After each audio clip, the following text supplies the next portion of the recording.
Well, thanks everyone for joining, and thanks also to Zane for tuning in all the way from Kenya.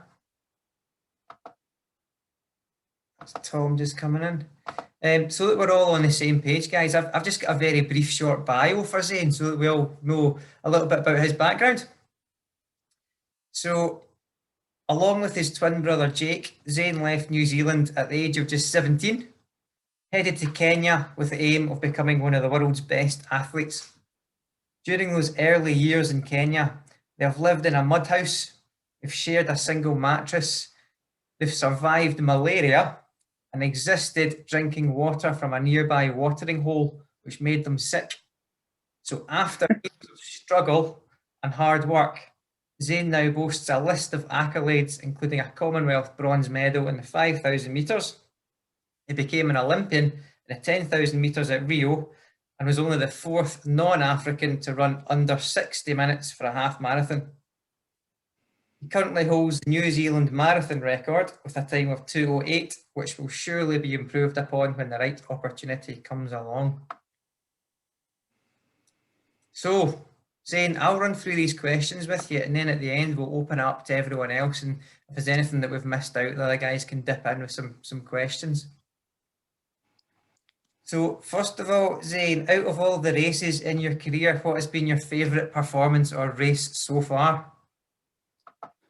That question is always, it's 50-50. It's split two ways because I did love my track career and I was sad to see it finish so soon, but, the road was calling. Definitely has to be one of the performances in Glasgow, the 5,000 final Commonwealth Games. I don't know if any of you were there that night, but, the stadium was one of the most spectacular environments I've run in.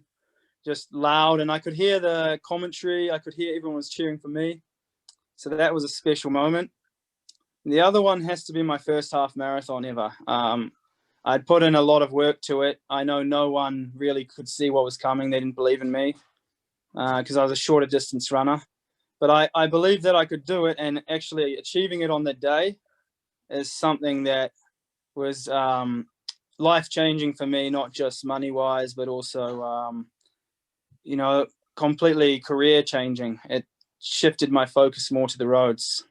So those two are my favourite. And I never even put you up to answering Glasgow, did I? That's Nah. Oh, dude, but it's so good that you're from Glasgow, and man, you were in the stadium that night too. Yeah, I was, and I'm sure some of the other guys were as well. And it was an amazing race because obviously, the three Kenyans were pretty much expected to take the three medals, and then Jake Kipsero as well. Kipsero was in his prime by then, and Jake was coming out of Kenya, and I was training out of St. Moritz. So to mix it up, I knew I was in shape to do something good, and I had the experience of the World Championship final the year before in Moscow, and I was a scared little kid by then. I had the World Indoor final I made in March, and by then I'd already got some experience, so I was hoping for a medal. But when it came time to Glasgow is when I was really ready to be there physically and mentally and mix it with the big boys. Yeah, awesome. This is a question I really like. Growing up in New Zealand, you were bullied at school, and some of that bullying even came from your teachers. Do you think this has given you more of a drive to succeed? Definitely. I think these hardships growing up, they made me tough mentally. Whatever you go through mentally, you can always look at like a negative or a positive, and all the shit, even when I arrived here in Kenya, it shaped me in a very hard way. But I don't think I'd be the same if I'd come out to Kenya with a lot of money and lived like large in the hotels and like some of the other people have done. I think all these struggles were there for a reason. And I look back on my life like I've really lived. That's some journey, and it was some tough times, man, but it was a lot of fun too. You lived in a shed at one point as well, didn't you? Yeah. Hey, so that's where shed life the hashtag started coming from when I started sharing that on Instagram.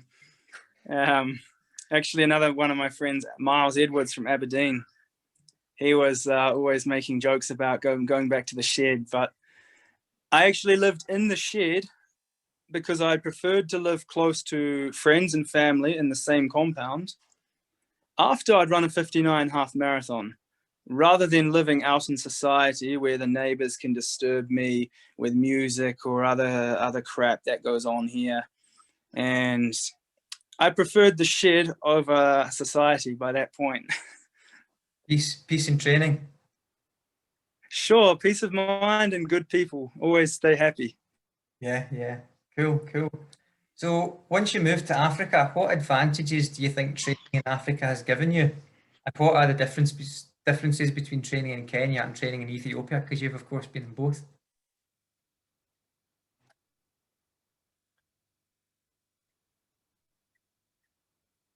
I think you froze for a second. I think the well, there's yeah, I think the network will be on and off, but let's try and keep this working. We've got you just now. Okay, so I think one of the biggest advantages we already talked about, the mental game. Living around the best in the world, your automatic benchmark is that.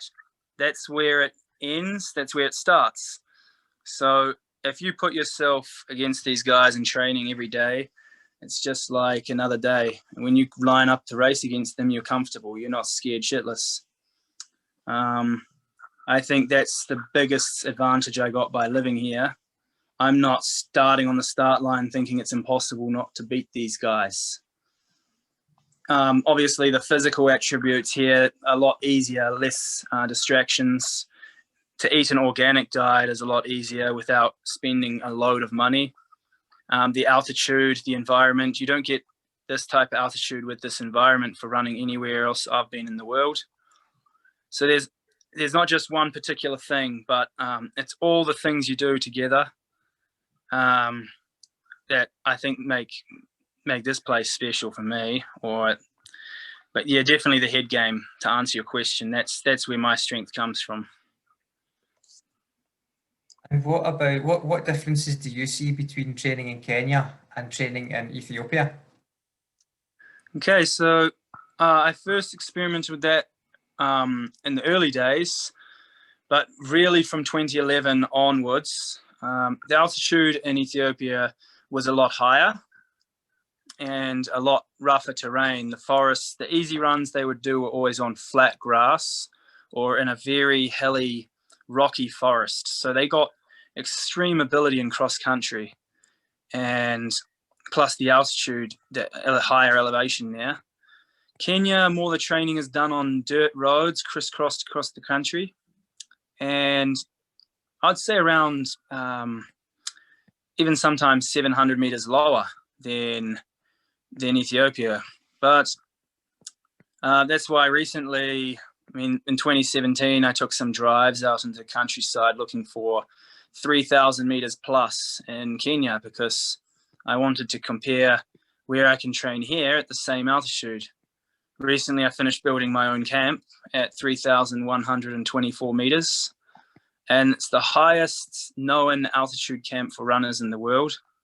It's not a hotel. It's not for public. It's for ASICs or my own personal athletes I train with. But I think the high altitude's a great aspect for the hearts, the lungs, all these other physical things. Obviously, we do our speed work at a lower altitude to get the speed and the endurance, because if you push too hard up high, then you will kill yourself. That is even for me. Yeah. Just for everyone's benefit, when Zane talks about altitude, obviously the higher you go, there's less oxygen. So when you try and train at altitude, it really takes your breath away. It tends at 2,400 meters. So that's twice the height of anything in the UK. And Zane's obviously talking about training at 3,000 meters.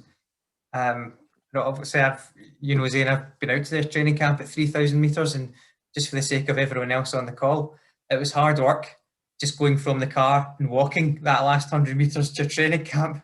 So I can only training at 3,000 meters must be hard.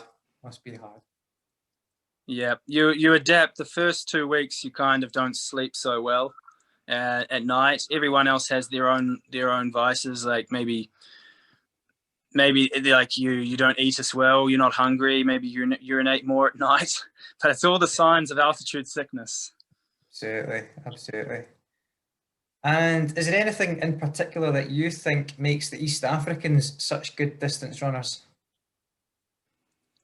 Yeah, I mean, I spent, let's say now, most of my adult life here, so I consider myself to be half of them. I really like the quote from Bruce Lee about adapting what's around you and absorbing everything that's useful. That's kind of what I've done. But I've never forgotten what I learned in New Zealand as well. So I think the East Africans, what I learned from them is exactly what I am. Their head game, they're so ready and so prepared to race. And, I think the environmental situation as well, they don't have a lot of opportunities. So their head game has to be so strong because here in Kenya, to be anything, you have to be a politician, a doctor, something like a lawyer. If you're not smart, then what do you got? You got running. And that's the way you can make a living for yourself, for your family. And they know how hard that is. So I'd say that's how they are. Yeah. Hugely dedicated. Yeah. So Zane, when you're training, what is your favourite training session? Do you have a favourite training session? Obviously one that I get. Oh yeah. Dude, I mean, me and Colin been playing with a lot of workouts in the past and looking at the stuff I've done. I won't go back to my track workouts because that's something different, but I'll talk about what I do, like what I like now. I really like the on and off type of fartlek sessions where it could be just the basics of 1K fast, 1K moderate. The fast being at marathon or half marathon effort, and the moderate being at maybe 20 seconds slower than race pace or around about. So it gets a better stimulus than just going for a 30K long run hard. If for someone like me going 30K 310 pace per kilometer at altitude. What's that in miles, Colin? I know you guys do miles. 530 per mile, something like that. Well, let's just say 205 marathon pace. So, and then you drop that for 20 seconds. So you could do a workout of 5K times 4 with 1K recoveries in between. Something like that. I really like that type of training. So that's my favorite. Yeah. To put that into perspective for everyone else, so when Zane's talking about doing like 1 kilometre on, 1 kilometre off, his 1 kilometre on pace, he'll go through a kilometre in just under 3 minutes. So quicker than a 30-minute 10K. And his 1 kilometre off pace is at like 3:20. It's like a 32-minute 10K is like off pace, and he'll repeat that for 24 kilometres, like times 12 reps or something like that. It's a fair chunky workload, to say the least. Yeah. The other favorite training I would have is just the general speed work, because coming from the track background, just things like simple 400s at the track, or measure 400 meters on the road and repeat 20 times, or repeat in sets of 5, but do it really fast. Good solid speed work. Awesome. This is a question I really like. Do you take any physiological measurements when you're training, and what is your resting heart rate? Hey, that's interesting. We always laugh about that, Colin? Sometimes I send you ridiculous heart rates from up the mountain. where I've hit like 200 beats a minute. But that was running up to 3,300 and something meters. I don't really like to look at heart rate or any physiological measurements when I'm training. It's only distracting the mind from what you're meant to be doing, which is simple. You're running. Running's simple. You move your legs, you move your body, you breathe. Should be as natural as possible. I think all the physiological measurements I do, I always send to Colin for more information, what he thinks. That's for scientists, that's for after the running, not for during the running. And maybe even before the running, like how you can help yourself with this. The resting heart rate, I actually like that for recovery. I keep my watch on overnight. I always just occasionally check in the morning how I've rested, if the sessions were hard, if I'm okay. Sometimes the variables of that as well, if you're stressed or if you've eaten something wrong as well, can play a role. So it's always give and take. Don't be so focused on it. You could have a bad night's sleep and your heart rate wasn't good, but you could have an amazing workout. My resting heart rate, well, sometimes it says nil, sometimes it says 30. If I'm at sea level, it's 30, and sometimes it doesn't measure because it's below 30. So, yeah, if it doesn't get a reading right, Colin, it means below 30. Yeah, the watch only goes down to 30, doesn't it? And you hit a 30 quite often, or a 0. Yeah. I mean, you played around with that shit with me when we were in Kenya, right? And you saw some ridiculous things. Yeah. I think your resting heart rate's probably certainly in the mid to high 20s, maybe 26, 27, something like that, I think. Yeah, especially when I'm fit. Yeah. Cool. And over the years, as your career has progressed, how has your training changed? I would say I'm always adapting. I'm always learning new things. I've never stopped learning. I continuously like good information from different sources that I know for sure it's a good thing. Even like Colin, I took a lot of information from him. We met each other in Kenya. I didn't know who he was, and he started talking. I was, oh, so this guy knows some things. Take the knowledge, absorb it. Don't ever just be too proud to learn, no matter who you are. And I'd say my training changed. When you're really young, you have to work really, really hard, like really grind to come to the top. But when you're at the top, and once your body's been there, you don't need to push so hard to get back to where you've been. So this is where I'd say that it takes me now a lot less work to get back to my best than I ever had to. Definitely couldn't do that all over again from when I was 17 up till now. There's no way you could ever repeat such training. The body, it has one lifetime, right? So take care of it. Also, don't abuse your strengths. Don't lose them. If you're a fast guy coming from the track, keep your speed while working on the endurance, work on the weakness, but don't lose something else because you're gaining something else. That would be my advice for that. I like that piece of advice. Never be too proud to learn. Excellent. Yeah, for sure. Zane, how much better do you think you can be as a distance runner, and do you think that shoe technology will help? Shoe technology, definitely. I'm actually really happy to be on the ASICS shoe design team now, and the shoe that's about to drop in the end of this month is something really amazing.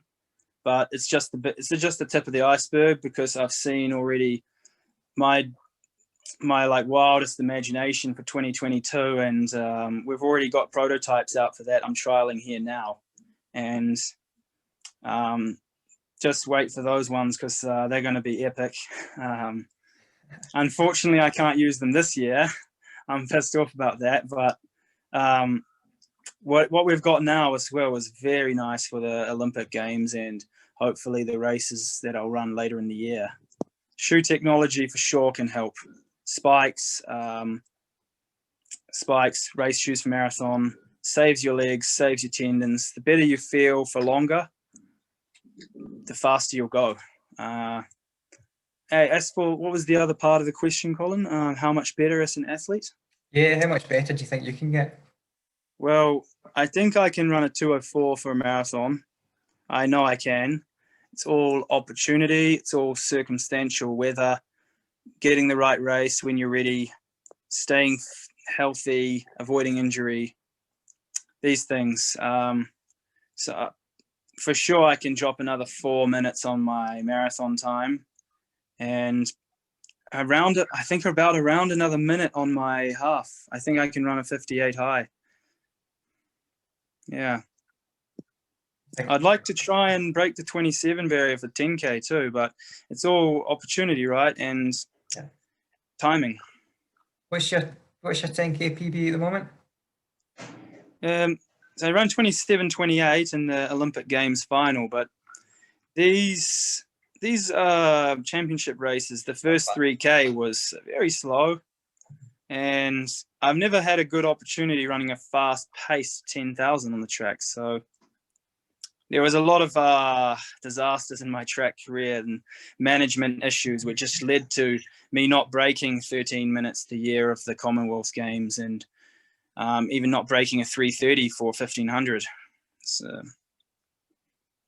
what's your favourite distance to race?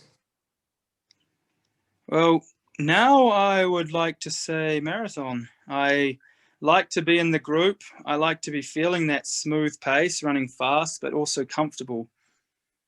Half marathon is at some points it gets quite painful because I'm running 250 or quicker per K, and it's also an interesting event. But the longer the race goes, it starts to become a battle not just with your body anymore, but the mind. So I kind of like that challenge. I remember you talking about that a few years back in Kenya. We were sitting about one afternoon and you were talking about how you get over the battle with your mind. It was a bit about that. Do you remember? Yeah, for sure. Yeah, I remember, man. I remember. When you find things getting painful with the body, you start to have an internal fight with yourself in your mind. Oh yeah. Want to keep going. You get pissed off, get angry with yourself. You've done all that training, all that work. So, it's race day. It's time to go. There's no holding back. That's it. Exactly. Cool. And during training sessions and races, what kind of things do you like to eat or drink? So, I like to always, let's say, 2 sessions a week where I'm always focused. The night before those sessions, I will always eat the same food like the night I will eat before the marathon.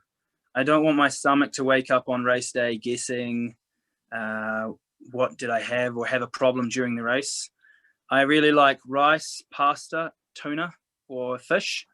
If I can't get that, then I'll have some rice or pasta with some meat, small meat or something, with some sauce, but mostly carbohydrate based. I won't eat a lot of, I avoid all fibers. So pretty much anything, beans, lentils, vegetables. I don't eat the night before hard trainings. Definitely avoid the Kenyan sukuma wiki or kale or cabbage, any of these fibrous things, because fiber doesn't digest at all, and something could be left during the race. Let's say training mornings. I always wake up very early. I normally have black coffee here in Kenya, or 100% cacao, like the organic one. Something to get the metabolism running too, hot drinks. That's a bit of a wake-up call because we wake up 3 a.m., 3:30 sometimes for a little bit of travel. And also the digestive system needs to get rid of anything. But I also eat a little bit of dark chocolate on those mornings. Race morning can look a little different for me. I will also wake up very early, but I'll have like what's available, bread and honey, and it has to be white bread, no fibers again, white bread, honey, or porridge, honey, something like this. I'll drink at least a litre of water in the morning, but quite far from the race, and probably start carbohydrate drinks. I won't drink any more water close to the start line. I'll just be drinking carbohydrate drinks, things that will be giving energy. Maybe an energy gel before the warm-up, something that I've trialed as well in training. I know it won't affect me, but whatever that is for you, you know. I'd say it's pretty straightforward. Just do as you would do on race day. Trial it a few times before you do it on race day, and race like pre-race evening. Yeah. Yep. Awesome advice. So keep it simple, basically. Do what your body's used to. Yeah. Here's a good question. What is the most important piece of advice you would give to someone who's trying to get a PB in, say, 10K, half marathon, marathon? If there's one piece of advice you could give to someone, what would it be? In the training or in the race itself? Let's go for both. Okay. Well, I would say in the training, if you're training to PB, then whatever that PB pace is, you need to become comfortable running that pace. So speed endurance is the most important piece of training to me. Endurance comes with anything. Speed can come from even doing strides. But I'd say speed is more important to run speed endurance, because under distance speed means that your race pace to PB should be relaxed. It should feel relaxed because you need to run it for that long. So play with the under distance, be fast, and then you'll find yourself running at race pace on race day, feeling very comfortable, and then even your mind relaxes. Your body follows your mind, and when you're happy and you feel like you can do it, you will. Race day, I think I just laid it out there. I think, you know, if you believe in yourself and you're actually feeling good, you've done the training right, then anything can happen. If you're negative, if you're doubting yourself, you know, really try not to. You know, negativity can creep in and just blocks everything immediately. So stay positive on race day. Yeah, awesome advice. There's a couple of good training tips there. There's quality over quantity in terms of speed work's important, and it's being comfortable with being uncomfortable. Yeah, exactly. Junk mileage, it doesn't really help, you know, because how many Ks could I run a week, Cole? Maybe 1,000 if I wanted to. People always ask that question, and I purposefully left it out because you're exactly right. You could run 1,000 if you want to, but it's not going to do you any good. I don't think so. I think it would make me a useless runner. Exactly. Good stuff. So that's me going through the questions that I'd compiled out of what you guys had sent in to me. Zane is happy to stay on for another 5 minutes or so. There's a 3-hour time difference, so it's 10 o'clock at night out in Kenya, and I don't want to keep him too late because it's already past bedtime when he's got a run in the morning. But Zane's happy to take a few questions from you guys. So if anyone's got a question for him, happy for you to unmute yourselves and pipe in. Zane, could I ask a question? Yeah. What advice would you give young Zane? Man, it has to be patience. You know, I was very crazy. I got a lot of injuries because I always wanted to not listen to what my body was telling me. And I let a lot of those really good results I could have had just slip out of my hands because of stupid decisions I made. I would say be patient and trust the body. You know, what's 3 days of easy compared to maybe 6 weeks or a month or more of injury? take those 3 days and the body bounces back. Yeah. Awesome. Good question, Graham. Thanks. Hi Zane, it's Stuart here. Could I ask a quick question, just touching on the very last question Colin posed? I presume there has to be some kind of base level mileage that you have to be able to do in order to support the kind of training we're talking about here. So yeah, I totally take on board the focusing on speed endurance. But I just wonder, presumably you can't just turn up and do a couple of sessions a week and expect you to start PBing. It has to be balanced with some easy runs, recovery runs. Could you maybe kind of outline just kind of roughly how you would balance things in a week or 2 week period? Yeah, definitely. I'm not going to talk about my own training in this aspect because I think that they'll get the wrong idea across because some of my training's pretty mental. We run twice a day quite a lot. Let's say 4 times a week, twice a day in full training, but and 2 quality sessions within the week. I think it's very important to keep some of the easy days rather than looking at kilometers or miles that you run on the watch. I think you set out with an hour 20, like you go on time, and even turn the GPS off so you don't see what pace you're running. A lot of Africans, we run in the forest or we go for our easy runs. We don't even care the pace. It's all about feeling good and feeling easy. So try to ignore the GPS on the easy runs, really hit the quality hard. And I would say I can't speak from a coach perspective for a lot of people because I don't know what you normally do, but whatever you're normally doing on your easy days, what would you normally be doing? Let's just ask that question. Yeah, I mean, I'd probably go out for 45 minutes to an hour and run about 7.5 minute miling. I'm a kind of mid-30s 10K runner. Okay. So yeah, I would say as long as those 45 minutes to an hour runs, if you're going out there, you set yourself 45 to an hour and run on feeling. If you feel good, go for the hour. And if you don't, you're having a bad day, pull back 45 and then hit your quality sessions hard. I think 2 quality sessions a week hard is enough. I think it's too hard for the body to do more.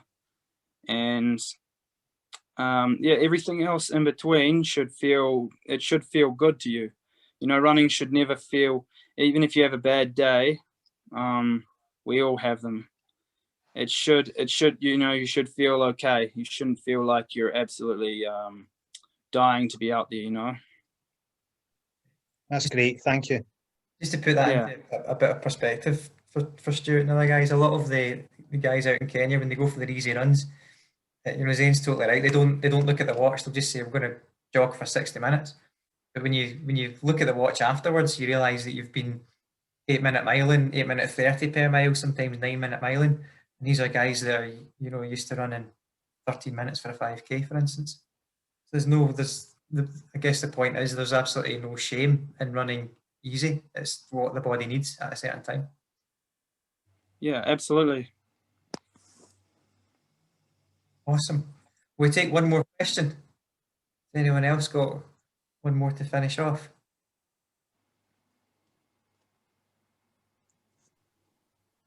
Can I just ask about mental strategies if you're in a training session or a race?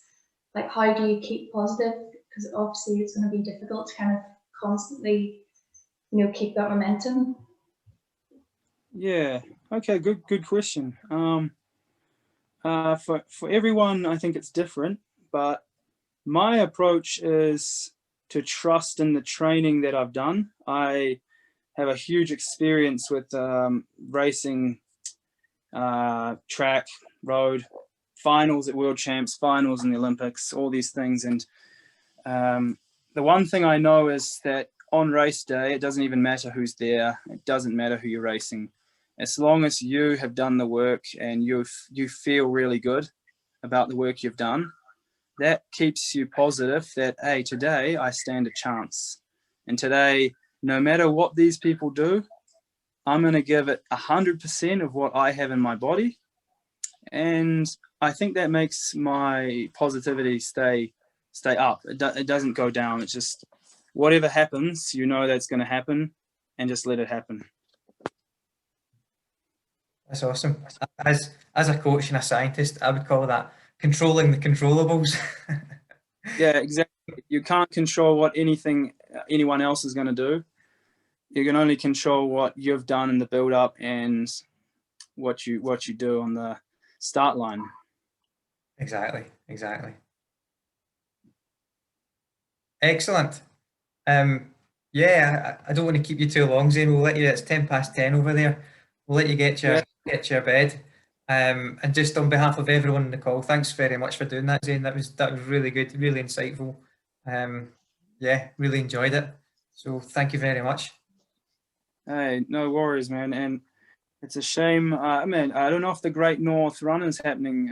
Not the Great North, the Great Scottish. It should be on this year. Yeah. Hey, coming over. I want to. After the Olympics, there's like a 2-week period where all the world marathon majors are happening. So maybe I got to go hit one of those. See what happens. So I'd love to come back. Great stuff. Thanks very much, Zane. And I'll catch up with you soon, I'm sure, in the next few days. And thanks for everyone for joining us, and thanks for everyone who submitted some questions. Yeah. Thanks, Zane. Thanks, Colin. Thanks, Zane. Thanks, Colin. Thank you, Colin. Thank you, Zane. Bye. Cheers, guys. Hey. Thanks, See you. guys. Thank you. Thanks, Colin. That was great. Good tips. Thanks, guys. See ya.